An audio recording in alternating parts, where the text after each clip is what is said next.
A very good evening to each and every one of you.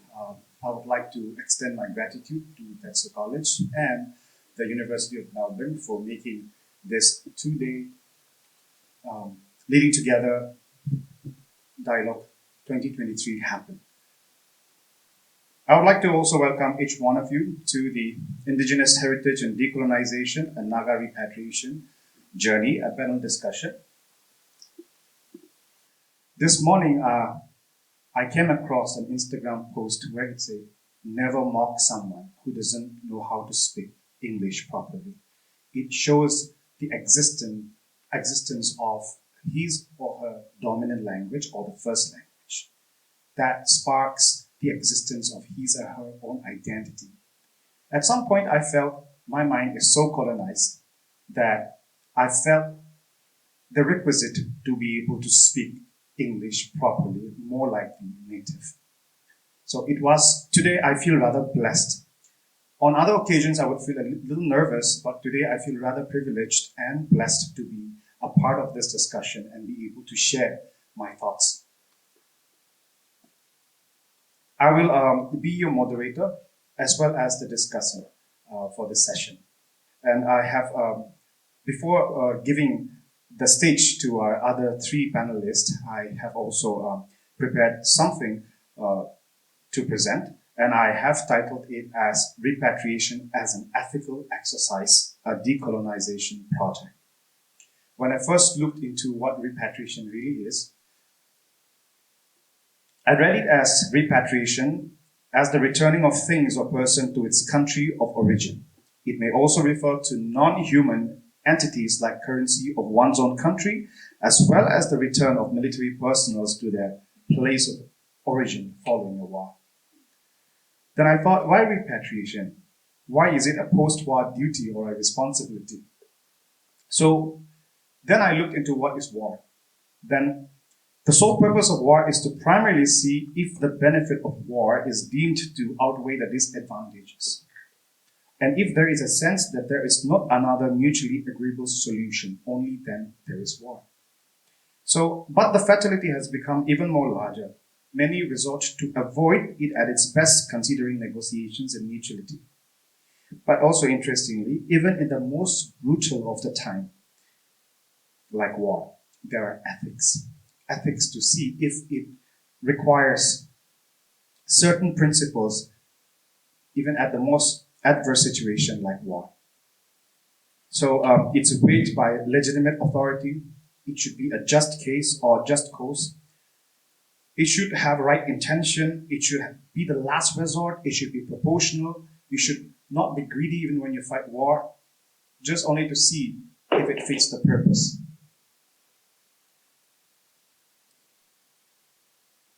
We see colonialism today, and I think it is even more worse than war, because it has structurally overtook everything that belongs to the colonies and replaced everything with something that is foreign, and they are not even sorry about it. Let's look at the post-war. Interestingly, after war, there is a time where soldiers and other properties are repatriated and exchanged.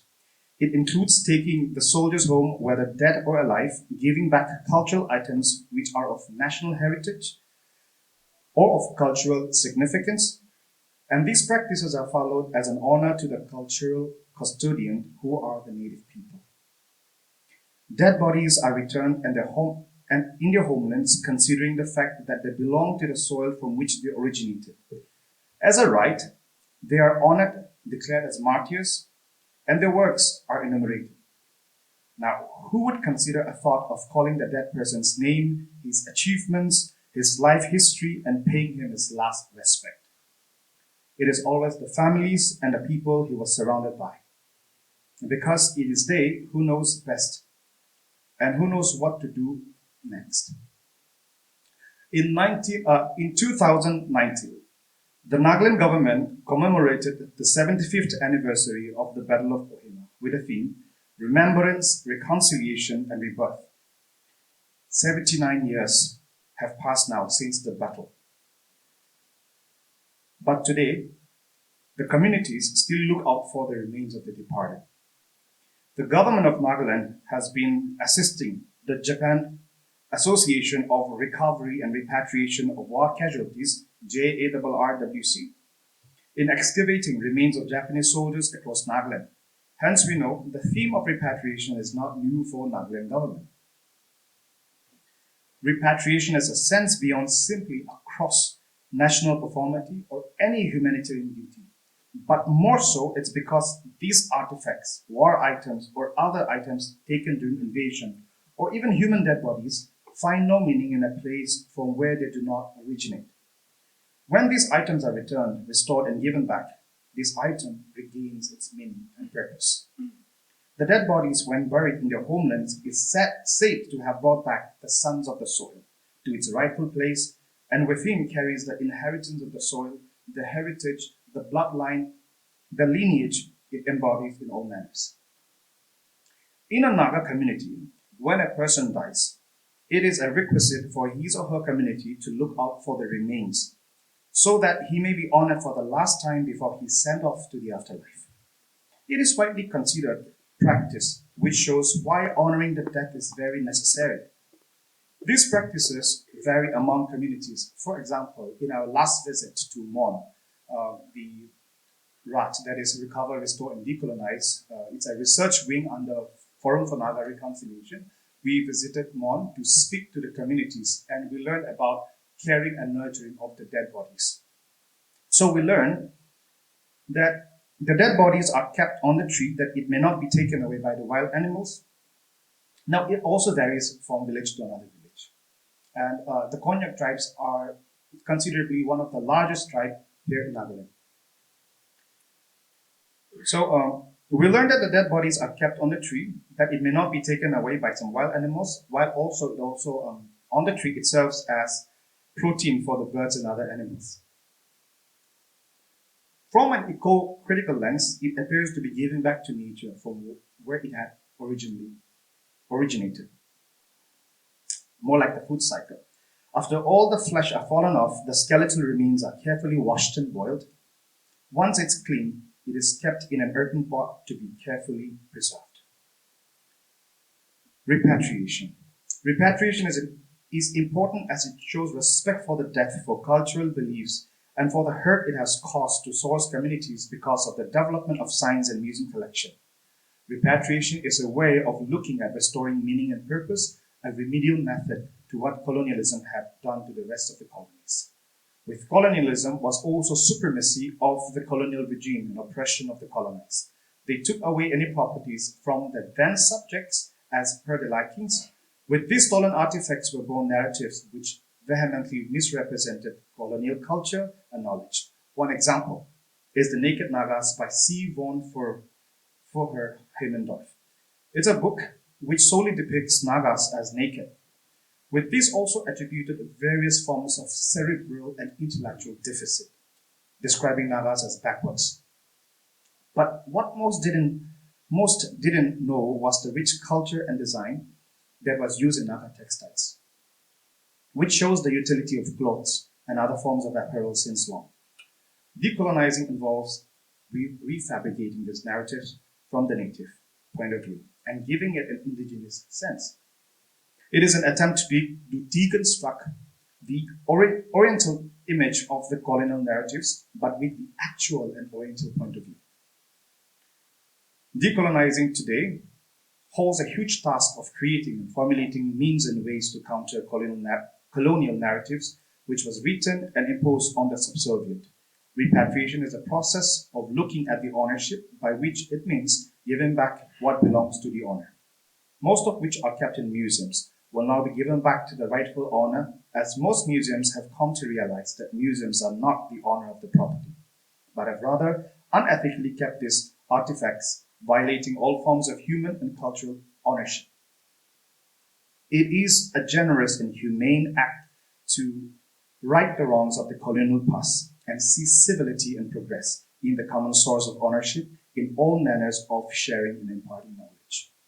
This discussion is not new, especially for an institute like Tetso. We have had focused group discussion, and various students have shared their opinions and also voices. out of the many, I think we have two brilliant students who will be sharing their reflection on the idea of repatriation, that is Yimtiyong and Ahyule. And also to close the discussion, I would ask Dr. Ngully to take one after the other. So I would request Yimtiyong, Ahyule to first give the presentation, after which it will be followed by Dr. Ngully's comment and discussion.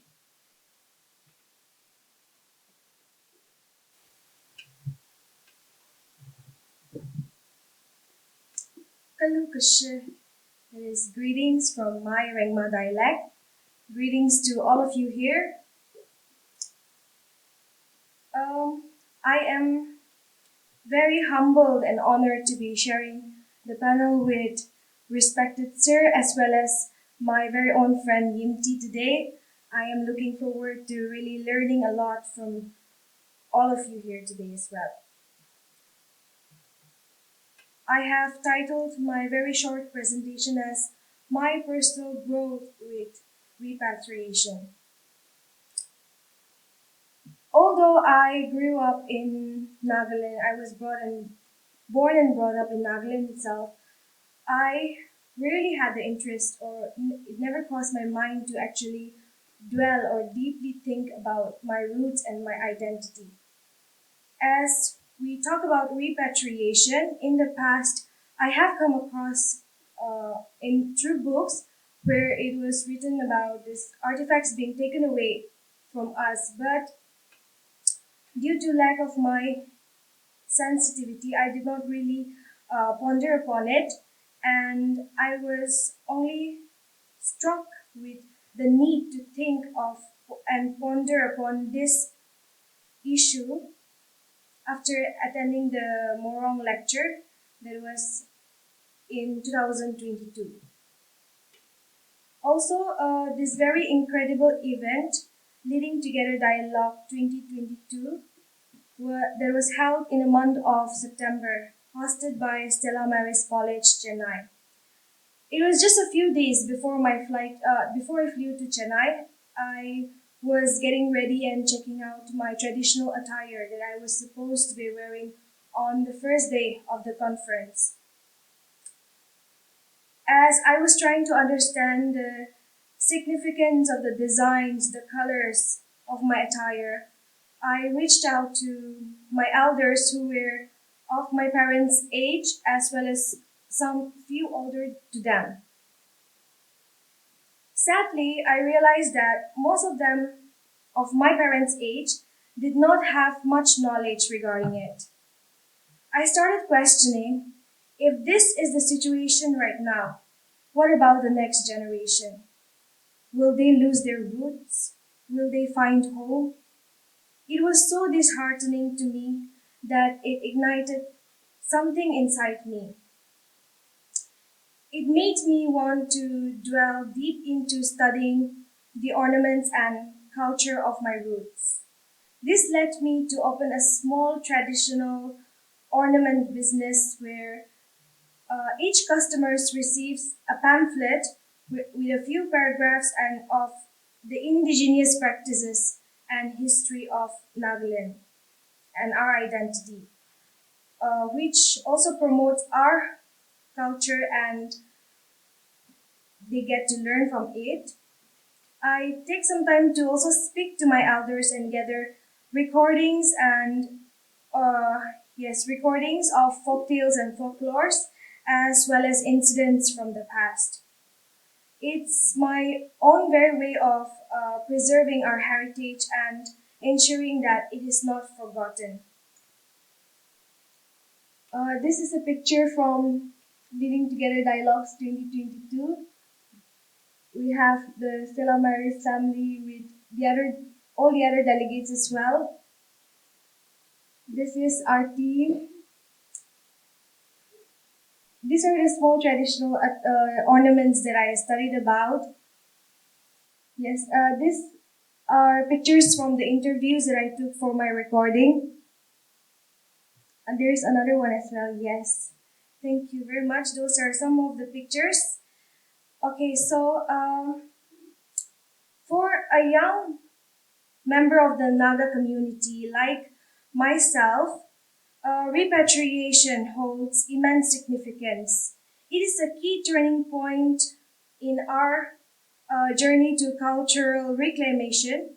It encompasses our deep desires to reclaim our roots, our unique identity, and our sense of dignity. It is not merely about bringing back those uh, artifacts, but reclaiming a vital piece of our history, a narrative that got jumbled up due to colonization and turbulent historical events. Repatriation, it firstly reinstates a sense of pride and connection to our roots. These relics hold stories of our ancestors, their wisdom and ways of life. Bringing them back is like restoring missing chapters from our cultural narratives. It allows us to reconnect with our heritage and understand the values and traditions that has shaped us, the Nagas, to what we are today. Secondly, repatriation is a powerful stance against cultural exploitation and appropriation. Our artifacts have often been displayed in museums or private collections abroad. It challenges the notion that our cultural treasures can be taken away from us and asserts our right to ownership and preservation. Lastly, these relics are invaluable tools for the younger generations. They are windows to our past. Through them, we gain insights to our traditions, values. By having them back in our possession, we bridge the generational gap and provide the opportunity to learn, appreciate, and carry forward our cultural legacy. It's like passing down a torch um, of knowledge, ensuring that our heritage continues to thrive and evolve. I would like to conclude stating that repatriation is a pivotal act that allows us to reclaim our heritage, strengthen our cultural identity, and restore our dignity. It's a way for us to honor our ancestors, preserve our tradition, and ensure that further generations have a deep understanding and connection to our roots and identity. Therefore, it is not just a symbolic but a tangible step towards reclaiming our identity.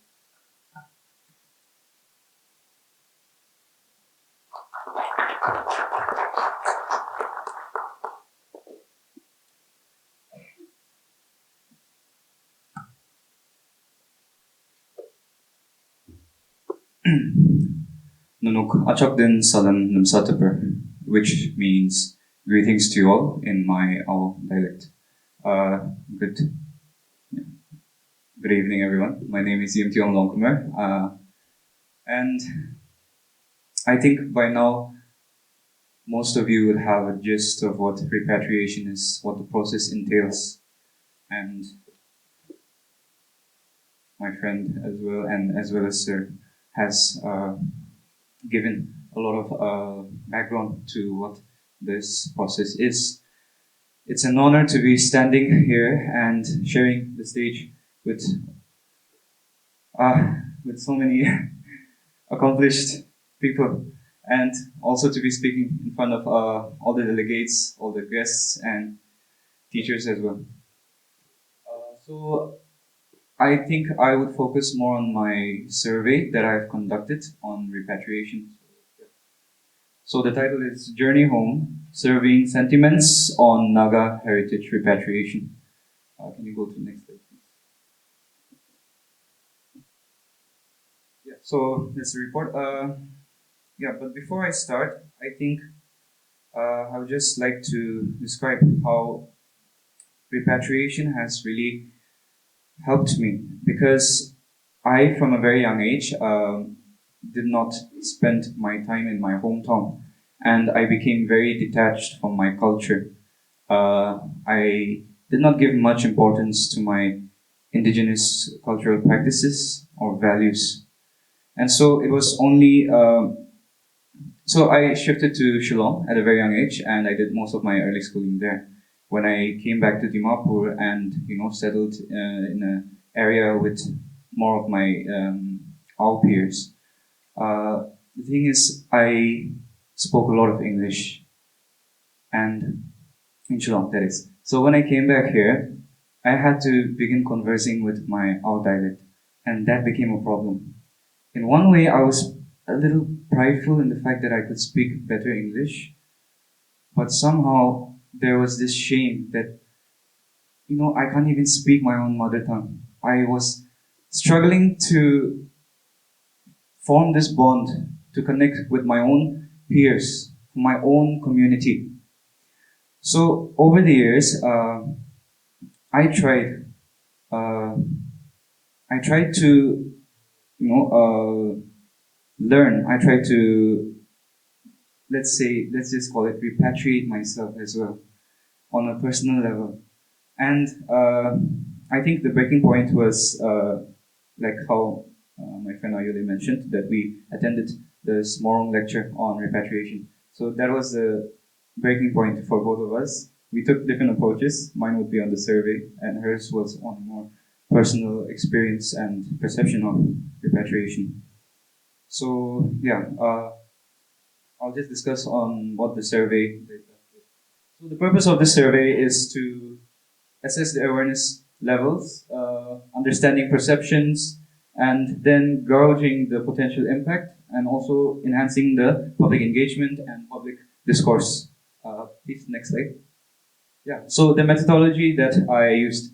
So I aimed for about 100 respondents, but luckily I just got 86 respondents, of which there was 53 males and 33 females. So the area was particularly Tetso College, and um, so the selection of sample was among the college students, and they were randomly selected. The tools and techniques were, I used online questionnaires through Google Forms, and then I used Google Sheet as well as MS Excel, and for the data, and also for the quantitative data analysis. So yeah, these are the tables for the sample. Here you have the thing, and yeah, this is the departments as well of the students. Mm, yeah, so the first question that I asked was, how did the respondents learn of Naga repatriation? So you can see that 46% of the respondents got the information from newspaper articles. And so this shows that traditional media, like newspapers, play a very important role in sensitizing and spreading awareness. So, and 33% also is from the interviews, both online and offline. So we see that people are actually interested to come and watch interviews. They want to learn. Now, in the others, this would include like um, group discussions, college presentations, or even personal interactions. Yeah. And coming to what came to mind when they heard the phrase repatriation of Naga culture. You can see varied opinions, and it's well divided as well. So 41% uh, took the phrase as the protection of sacred sites and indigenous lands. 30% of the respondents um, took this as return of stolen goods or looted cultural artifacts, and 39% gave importance on the cultural education. So why this mixed responses? The thing is, repatriation was a relatively new concept to most of the students, and so this is why they have a lot of varied perceptions and opinions towards the phrase repatriation of Naga culture. And so we went to the pressing question, which was, do they know about Naga cultural artifacts and objects which were currently housed in the museums outside of Naga regions? So a very good percentage, 67% of the respondents knew about the cultural artifacts, whereas 33% didn't know, and 33% is also a very significant percentage. And so we go to the next question. That brings us to the next question: that do you think we should bring back these Naga artifacts or keep them there to be displayed in museums? And I think this was a very how do I say important, not important, but significant thing, because you can see that there is a very close percentage, right? 55% said bring them back, whereas 45% said keep them in the museums. This was because of the very perceptions. I interacted with some of the respondents, and the reasons that they gave was for the people who said keep them in the museums, they said that these museums would have better infrastructure, and also people from abroad would get more exposure to the indigenous communities. So they believed that it should be kept in museums. Whereas the 55%, they said that that was their cultural identity and it was necessary that they brought it back. And Ms. Ahyule has also given a lot of reasons as to why we should bring it back. Yeah, can we proceed to the next? Oh, yeah, so these are just some of the challenges that the respondents thought might affect the repatriation progress. So 42% voted for lack of resources and 27% lack of information, because at that time when I conducted the survey, I think there was not much information because it's a new topic. And as we started, as the RRaD team and FNR, as well as they started doing these seminars, that's when more information started coming out. So there's a lack of information, then resistance from museums or collectors. This, I guess, won't be there because Pitt Rivers Museum did approach for the repatriation thing. And then legal barriers came at 17%. Yeah, can you just quickly go to the next slide? Yeah. So we asked them, do you think that repatriation of Naga culture could have a positive impact on Naga community and the region as a whole? Here as well, 64% said yes, 35% were unsure. So why? My observation is that since this was conducted among college students, what I believe is that right now the younger generation, they have a very different experience of history as compared to our grandparents and forefathers. They had a lot of struggles, they went through a lot of challenges as compared to the youths today, who are living quite luxuriously. And so we tend to forget the value of these artifacts, these human remains. And so this could be the reason why many are unsure if repatriation could bring a positive impact. And yeah, there was also 1% who believed that it would not bring an impact. Going to the next slide. This is almost similar to the previous question. Do you believe that repatriation of cultural objects will help preserve cultural heritage of Naga people? So 77% said yes, 21% were unsure, and 2% voted no. So all of these varied opinions and perceptions are important because this would help in the repatriation process. This would help us understand the steps to take in order to make repatriation more understandable and maybe the process a success as well, even though it may not be, even though it may take time. Yeah, so I think I'll go on to the key takeaways of this survey. So we see that there are varied perceptions and mixed opinions. The perceptions of the students during the time of repatriation was association to the protection of sacred sites, then education and awareness programs. The mixed opinions was that 77% supported repatriation, where like 21% were unsure. Going on to the sources of awareness and artifact awareness, yeah. Traditional media like newspapers, interviews played a significant role, whereas the artifact awareness was that 67% were aware of the Naga artifacts being displayed in external museums.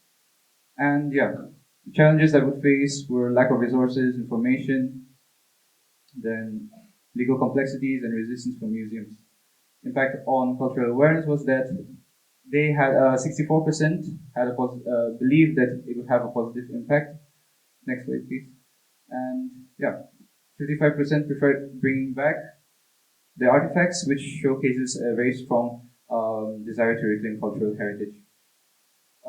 There is need for comprehensive approach, that is inclusivity, understanding mixed opinions, which I tried doing doing the survey, and these discussions, these panel discussions that we're doing as well. These are times when we can share our opinions, and so this is also a step towards that. Then educational efforts addressing knowledge gaps. This initiatives like today's talks will help bridge the gaps, and importance of public engagement, which we are doing right now, and as well as the RRaD team who have been engaging with different communities. They've been engaging and making this process a community-led process. Also, so those are the key takeaways. I'm so sorry because I'm also in a hurry. That's it from my side. That's it.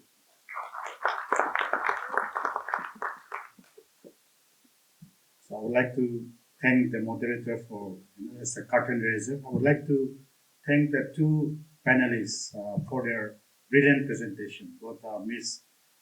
Ahyule and then Yimtiyong. And when I just stand here, I'm getting a deja vu experience seeing Christy here and Dr. Dolly. Deja vu experience of being in Melbourne for. But anyway, I take the honor and privilege to be in your midst, and I thank the organizers for giving me this privilege to share something with you from the FNR side. It was through Dr. Dolly that we came to know about the Naga human remains in Pitt River Museum, and it was the Pitt River Museum who wanted FNR to take on the responsibility, considering the fact that we have been doing some works on reconciliation. So therefore, the journey has taken off from there. And today, when I stand here and think about the Naga human remains, our ancestors, and I think that if our ancestors were not there, I don't think we will be here today.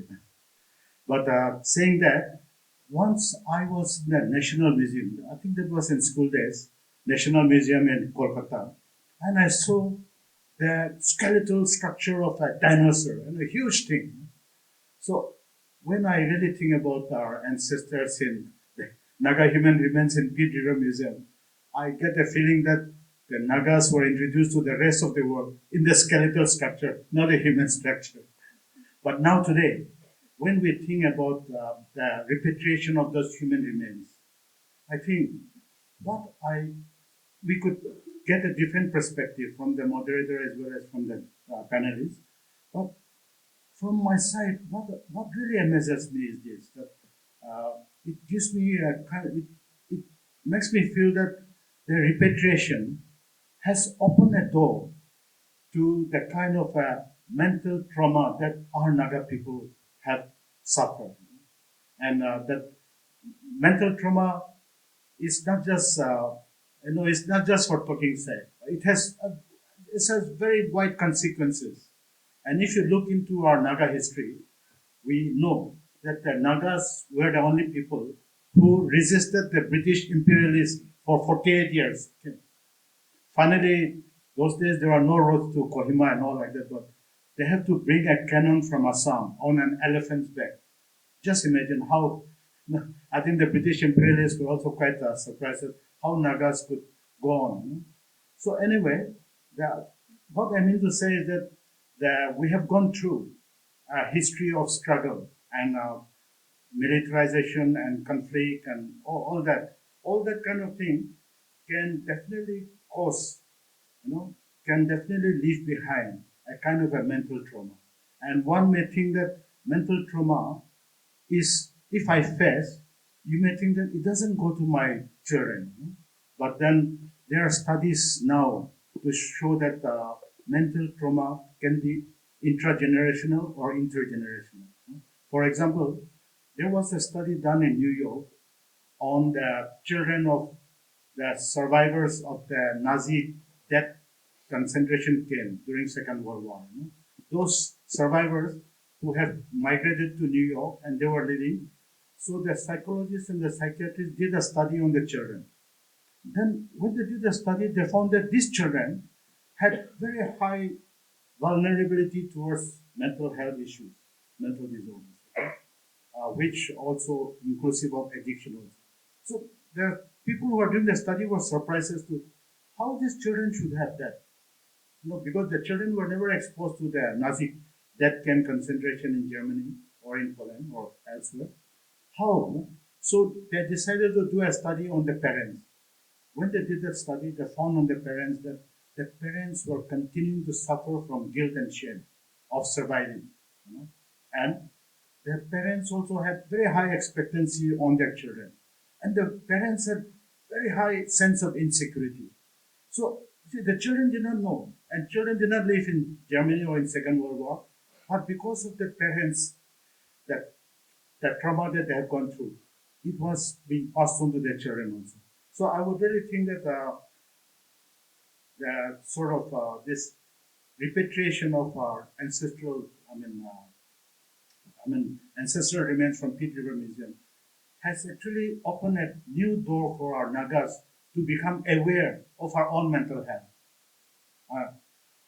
I'm trying to overdo it, but I feel so because what happens is, if we do not address this mental health issue, what can happen is we can continue to suffer from guilt and shame.